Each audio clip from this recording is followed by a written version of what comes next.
আজ আপনাদের ৪০০ বছরের পুরনো দুটি মসজিদ দেখাবো। এর মধ্যে আন্দরকিল্লা শাহী জামে মসজিদ, যেটি চিটাগংয়ে অবস্থিত, এবং ঝাউদিয়া শাহী মসজিদ, যেটি কুষ্টিয়া সদরে অবস্থিত।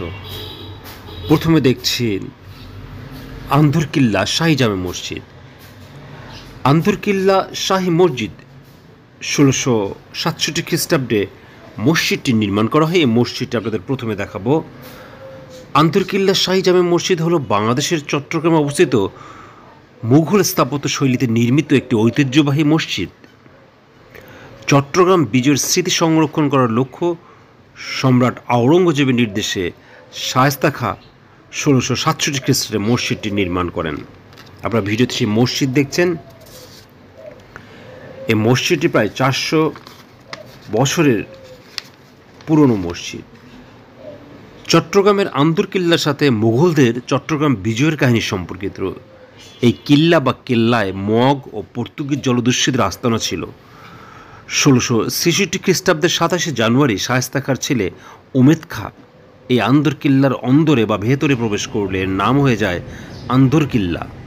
চট্টগ্রাম বিজয়ের স্মৃতি ধরে রাখতে সম্রাট আওরঙ্গজেবের নির্দেশে শায়েস্তা খাঁ ১৬৬৭ খ্রিস্টাব্দে এটি নির্মাণ করেন। আন্দরকিল্লায় শাহী জামে মসজিদ ১৭২৩ খ্রিস্টাব্দে চট্টগ্রামের আরেক মোগল ফৌজদার ইয়াসিন খাঁ এই জামে মসজিদের কিছুটা দূরে পাহাড়ের দক্ষিণ পূর্ব দিকের একটি টিলার উপর আরেকটি পাকা মসজিদ নির্মাণ করে তাতে কদম রসুল রাখলে সাধারণের কাছে মসজিদটি গুরুত্ব পেয়ে যায় এবং আন্দরকিল্লা শাহী জামে মসজিদ তুলনামূলক লোকশূন্য হয়ে পড়ে। ১৭৬১ খ্রিস্টাব্দে ইস্ট ইন্ডিয়া কোম্পানি মসজিদটিকে গোলাবারুদ রাখার গুদাম হিসেবে ব্যবহার করতে থাকে। ১৮৮৫ খ্রিস্টাব্দে ঐতিহাসিক হামিদুল্লাহ খাঁর আবেদনের প্রেক্ষিতে মসজিদটি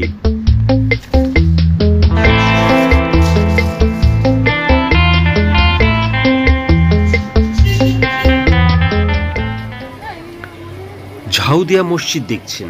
ঝাউদিয়া শাহী মসজিদ কুষ্টিয়া জেলায় অবস্থিত বাংলাদেশের অন্যতম একটি প্রত্নতাত্ত্বিক নিদর্শন। সদরের ঝাউদিয়া ইউনিয়নের ঝাউদিয়া গ্রামে অবস্থিত বলে গ্রামের নাম অনুসারে এই মসজিদটির নাম হয়েছে ঝাউদিয়া শাহী মসজিদ। মসজিদটির নির্মাণে ইট, পাথর, বালি ও চীনামাটি ব্যবহার করা হয়েছে। প্রতি শুক্রবার এখানে দূর দূরান্ত থেকে মানুষ ধর্মীয় মনোবাসনা পূরণের উদ্দেশ্য আসে। এই জন্য প্রতি শুক্রবার এখানে কর্তৃপক্ষ মেলার আয়োজন করে থাকে। ঝাউদিয়া মসজিদ সম্পর্কে স্থানীয়দের মধ্যে অনেক কিংবদন্তি প্রচলিত রয়েছে। এর সঠিক ইতিহাস সম্পর্কে জানা যায় না।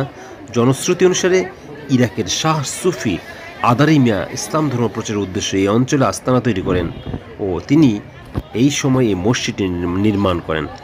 তবে প্রচলিত বিশ্বাস অনুসারে এটাও মনে করা হয় যে মসজিদটি অলৌকিকভাবে তৈরি হয়েছে। স্থানীয়রা এটাও মনে করেন মসজিদের পাশে উক্ত সুফি সাধকের কবর রয়েছে।